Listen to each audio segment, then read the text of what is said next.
Kanglei News ki nungtilgi pau yengbiriba pumnamaku Roma ilangbamna ikoknona kurumjari. Ngamkhaida Kna-B ga Thoknabada Leikhidre Manipur gi kamjong amadi Myanmar gi minthaga tainaba ngamkhai yumbi number 87 gi manakta haukiba January 18 dagi Thoknarakpa thodosingda Manipur gi yaoloi singi miyoi Leikhidre Hairi official oina confirm tawba ngamdriba pauge likun singna hai ngasi ngamkhai yumbi number 87 gi manakta leiba mafam singda Kuki National Army gi Kadar singni haina singnaba singna hanna landarakpagi thabak sing chatharakibaga loinana tongan-tonganba lanfam singda Manipur gi yaoloi singi miyoi ani tongan-tongana laikidabani hairi ngaihak kanarabasu ngarang ahing chupa Kuki militant singna landabagi thabak sing chatharakibaga loinana yaoloi singi apunba kangbunasu handuna kapaga loinana ngasi numidang wairam fauba Khut Thoknabagi tawdo sing thoki hairi drone sing sizinaduna bom thadarakpa mortar shell sing kapsilakpa amadi afaba makalgi khulai sing sizinaduna landarakpa aduna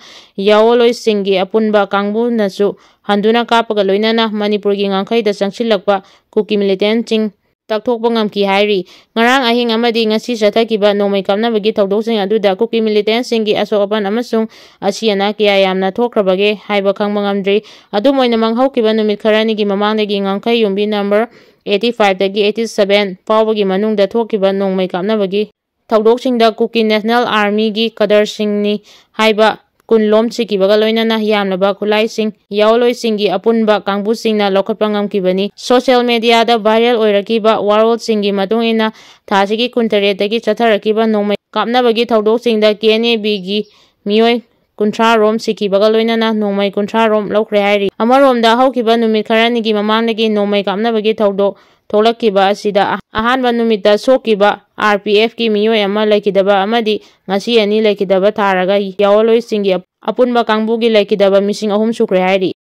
miyoi ani kanba ngamhore ngasi ayuk Bisnupur district ki manung chanba tinungai maningi sarukta leiba Kuki singi bangkar maya da changlamba thaudamnaba kha posangba wakhal choiraba tinungai village defense committee amadi Bisnupur police na kanba ngamhore hairi nakalamaromda ngarang Jiribam district ki nungchapi village da Chatlambi Moldroy village dagi Lalpingjom Mar chahi kuntra taret ko banupi ama police na matam chana kalaba matung imung manungi miyoi singda tekta kaidan sinakre hairi miyam dagi kihan khangalaga namduna sel haibada chenaba miyoi ani fare volunteer welfare fund sagolban tera ingudam leirak Imphal West haiba loop amagi ming sizinaraga Imphal East district ki tongan ba kaitel singda business tawjariba miyamda nomai ulaga kihanduna namduna sel Khaibada haktengna chenaba miyoi ani ngasi Imphal East District Police ki team amana Sagolban area dagi fagatlaba matung numit humnigi police custody da remand lokapta thamjinkhre hairi police ki pauna hai miyam dagi namduna sel haiba miyoi khara Sagolban area da leiri haiba akangnaba pau ama phangbadagi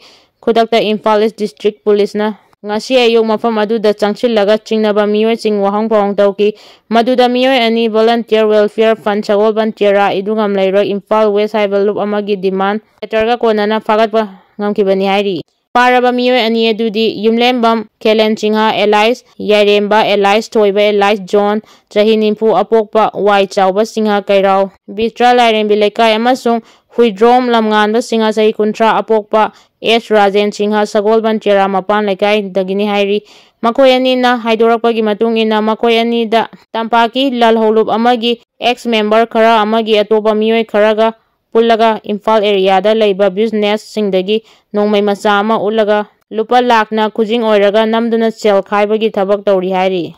Leikhidaba AR manga sure thasigi kuntaru amasung kuntaret ki lona bahingda kaithel manbi PS na konba waroi chingda leiba kunthra humdoi AR post ki haveldar ama yauna personnel taruk food poisoning ni haiduna rimta pukhalakuna laikanarakibagi manungda punna Leikhidaba personnel manga sukre ngarang fawbada personnel mari kanba ngamdana Leikhidaba matung ngasi ayuk Aizol dagi lankim chahi nimpu apokpa pasunga kauba personnel amasu kanba ngamdana Leikhidre ngarang numidang pung 9:30 tarakpada Leikhidaba personnel adugi mamingna Ganasyam chahi nimpu taru apokpa JT Bharat Singha kawi Bihar dagi ni hairi Leikhidaba singi hakchang executive magistrate amada video conference tawduna institute asigi miral changda postmortem examination tawkhre Facebook page dagi update khara lokhotsage ahanbada Kwakaitel 360 dagi lokhotsage ngasi ayonganbada India Myanmar border tamuda Khut thoknakibagi makholni athauba singi thongni biu matuna masoktana yeknaba liching hatpa oyo